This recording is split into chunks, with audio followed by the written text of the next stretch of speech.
আজকে করব সয়াবিন ভর্তা। গরম জল নুন দিয়ে ফুটছে, সয়াবিনটা দিয়ে দিচ্ছি। ভালো করে সেদ্ধ হবে সয়াবিনটা।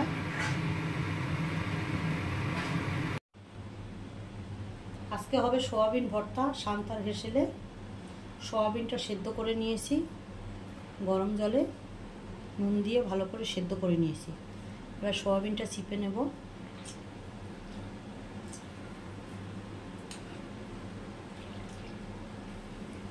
ওকে চিপে নিতে হবে।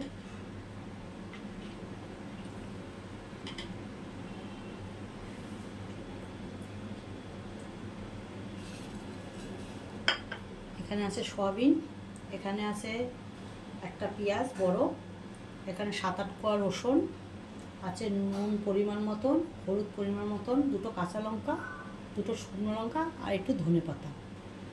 এবারে কিভাবে করছি সেটা দেখাচ্ছি।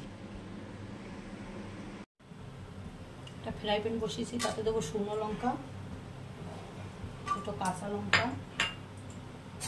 শুকনো লঙ্কাটা একটু হবে।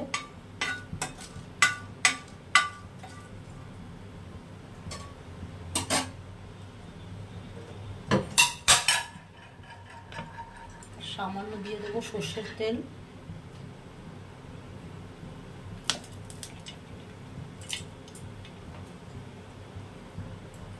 দিয়ে দেবো পেঁয়াজটা, বড় পেঁয়াজটা, রসুন একসঙ্গে হালকা করে ভেজে নেব।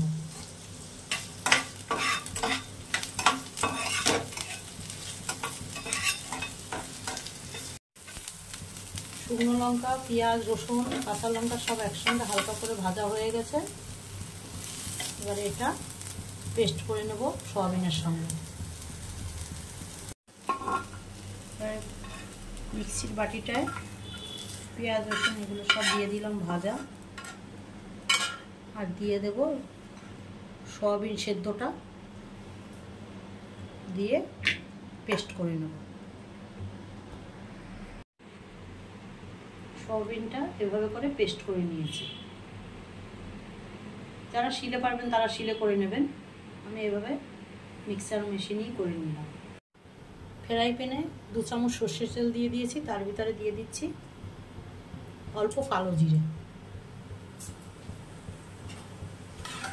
কালো জিরেটা একটু হবে।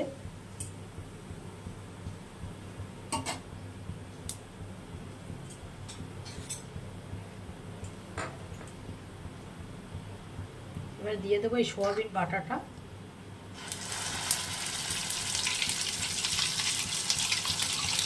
এই সয়াবিন ভর্তাটা দিয়ে পুরো ভাত খেয়ে নেওয়া যাবে, এত টেস্টি হয় এটা। যারা সয়াবিন না খায় তারাও খাবে।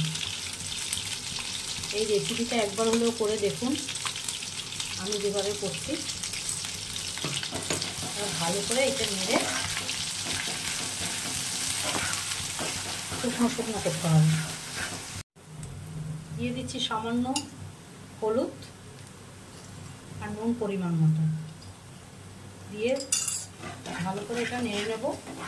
নামানোর আগে একটু সামান্য মিষ্টি দেবো। তো যত সময় না শুকনো শুকনো হবে তত সময় নেড়ে যেতে হবে। দিয়ে দেবো সামান্য চিনি। চিনিটা ব্যালেন্সের জন্য ভালো লাগে। এই ভর্তাটা এত সুন্দর হয় যে না খেলে বুঝতেই পারবেন না।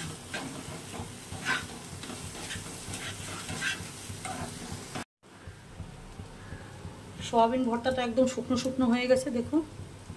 দিয়ে দেবো ধনেপাতা, ভালো লাগে ধনেপাতা তাই আমি একটু দিলাম।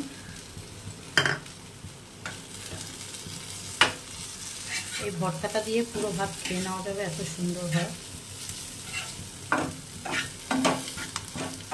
নামিয়ে দেবো, হয়ে গেছে। আমার সয়াবিন ভর্তা রেডি হয়ে গেছে। যদি আমার এই রেসিপিটা ভালো লাগে, লাইক, শেয়ার, কমেন্ট অবশ্যই করবেন। যারা আমার চ্যানেলে নতুন তারা আমার চ্যানেলটাকে সাবস্ক্রাইব করবেন। আর কেমন হলো সয়াবিন ভর্তা আমার কমেন্ট বক্সে জানাবেন।